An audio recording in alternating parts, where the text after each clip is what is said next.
Blog Talk Radio. Our very special guest and the founders of PB Loco, Ken, Keri, and Jodene.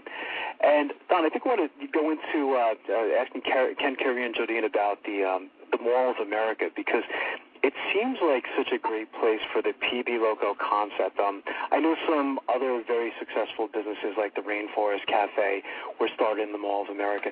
Was that part of your reason you selected the Mall of America? Because I know you did a lot of research as far as the location. Yeah, we did look at a lot of locations. Mm-hmm. When we first started and decided, the three of us that we were going to do this, we all three live in the Twin Cities, and we just assumed we were going to open it somewhere in the Twin Cities. So we were looking at Mall of America, and the Mall of America is a great mall, and it gets a lot of local traffic, but it also gets a lot of traffic from outside Minnesota. Right. So we knew that we wanted, our goal from the beginning was to open the first cafe, work out all the bugs we could, turn it into, systemize it, I guess, if you would, create our operations manual, do all that, and then start franchising. And we thought, well, this will be great because we'll get all this exposure to people who are coming from other parts of the country and other parts of the world. So that's how we started out. And then we started thinking about it, and we thought, well, all of us are single. None of us have dependents. It wouldn't be a big deal for any of us to sell our homes and just go live somewhere else. So we thought, well, maybe we'll go to L.A. or maybe we'll go to New York, or we'll go somewhere where there's a higher percentage, if you will, of early adopters. Like a lot of new concepts start in California because people there are just so open to new ideas. Absolutely. But then some of our advisors said, hey, you guys, you know what? If you just wanted to open one cafe or two cafes or three cafes, that's a great idea, but that's not your goal. And so you really want to test the system and see. You don't want to know whether it will work just in L.A. And if you start in L.A. and it's wildly successful, you won't know whether it will work in Minnesota and Chicago and Kansas City. And but if you start in somewhere that's more in the Midwest, where people are slightly more resistant to new ideas than they are in L.A., and it works, then you can take it, to the coast. And so then we thought, then we just stuck with our original plan of, original plan was to start in the Mall of America, and then we were kind of exploring these other ideas, and then we got that additional input and thought, oh, it's perfect, Mall of America. So we've been very happy with that location. It's a great mall. Absolutely. What types of location, Jodene, do you prefer or suggest for new franchisees? It doesn't seem like it's like I wouldn't see a PB Loco like in a food court. It seems like you're more like in a standalone kind of location, like in a mall. Would that be correct to say, or?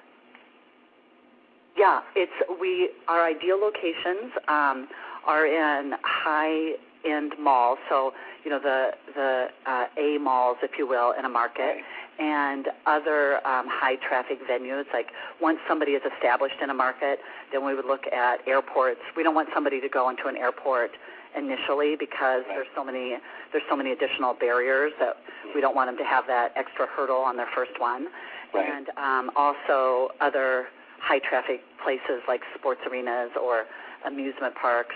And you're absolutely right about the food court. We would love to be near a food court so that if you've got a family and one person really wants something other than PB Loco, although that's hard to imagine, but it could happen, and the other people want PB Loco, then we're right there. Right.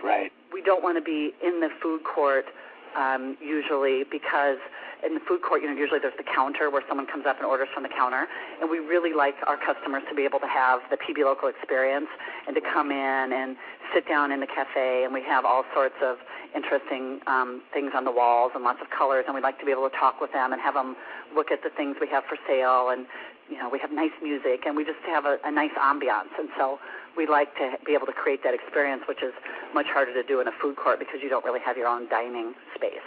Right, absolutely. And it's a key word, Jodene. It sounds like experience. It's the experience when you go into a PB Loco. Yeah, we love interacting with the people who come into PB Loco, and it's just so much easier to do when you have your own space, and you can come out behind the counter and chat with people and find out where they're from and what they're about and that would just be much more difficult to do in a food court. Right. More than just the food in an airport. A lot of people, of course, are on the move, so you can't quite get that. So, tell us a little bit about the training process for new PB Loco franchisees. You call it PB Boot Camp. Maybe talk about that a little bit for our listeners. Yeah. Excuse me. We put each franchisee and actually each employee through something called PB Boot Camp. For the employee, it's a 2-day training situation, but for the franchisee, it's an 8-day training situation. They come here, they're here for the full 8 days, and we start in the morning with a PB Loco welcome and introduction, and we tell them the story, and tell them a little bit about PB Loco. We think it's really, really important that they feel vested in PB Loco and that they have as much passion about growing PB Loco as we do. Do you wake them up at 0500 hours? Say again. What'd you say? Sorry. I said, do you wake them up at 0500 hours? Oh, yes, and then they start doing push-ups when they arrive.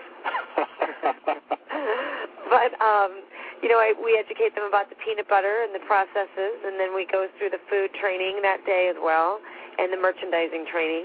And then they have, they come in. They have 1 day off in the 8-day period, but otherwise they work 7 days, usually 8-hour days. And we take them through, every aspect of running a PB Loco cafe, from inventory ordering and,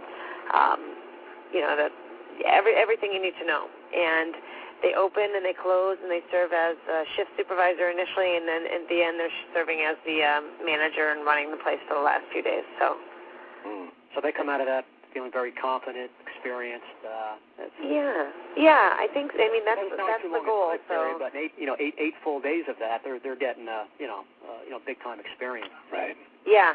We really want to be thorough in our training, so that when they go back, and we're also there for the grand opening, so it's we can always answer questions at the grand opening too. But we just want people to feel really prepared and really excited. You can be more excited about something when you feel confident that you know what you're getting into exactly, I agree.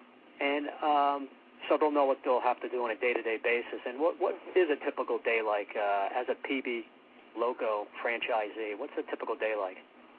A typical day is there's really kind of 2 phases. Most of the franchisees' time as a franchisee is spent after they open, but when they first become a franchisee, the first few months are spent in the build-out phase, and we're involved every step of the way, and we have very extensive support program that includes like an online list of things they need to do and all the contacts they need. But that time is very exciting, but it's also very scary, because that's the time when they haven't actually started interacting with customers yet, and they're working with the general contractor, and they're working with the mall, and they're trying to get the location open, and that's a very hairy time, but they're not bringing any money in yet, so that's kind of a little bit scarier. And then the real fun starts once they open the doors. And a typical day, I mean, it really kind of depends. Saturday and Sunday, either the franchisee or the franchisee's manager will be in the cafe interacting with customers.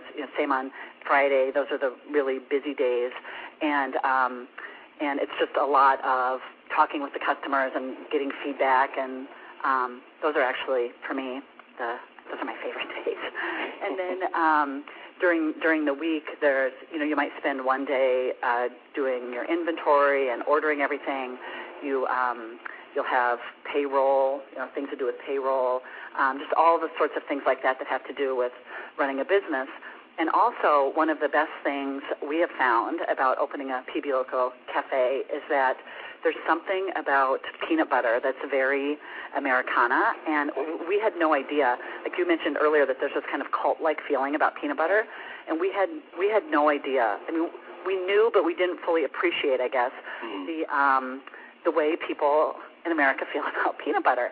And so we have been so lucky that when we go into a new market, there's been a lot of interest with the press, and so the new franchisees, especially in the first year, spend a lot of time talking with various people in the press. So that's actually something we look for too in franchisees, someone who's not shy, because that's a significant part of their of the initial their initial opening. And that's invaluable, free marketing and advertising. And I guess the franchisees helping the employees get ready for the day. So it seems like early on there's a lot going on. You're right, it is a little nerve-wracking first time starting up a business, but it can get to be real fun, especially interacting with the public and building up that client base. So and it's so rewarding when the doors open and you've done all this hard work and you've got your cafe open and then people start coming in, and there's a couple things I tell people. If you go out to the mall on a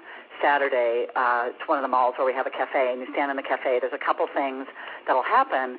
I can guarantee it, and one of them is someone will come in, be absolutely amazed that there's a peanut butter cafe, get on the phone and call someone she knows and say, "You won't believe where I am. I'm in a peanut butter cafe."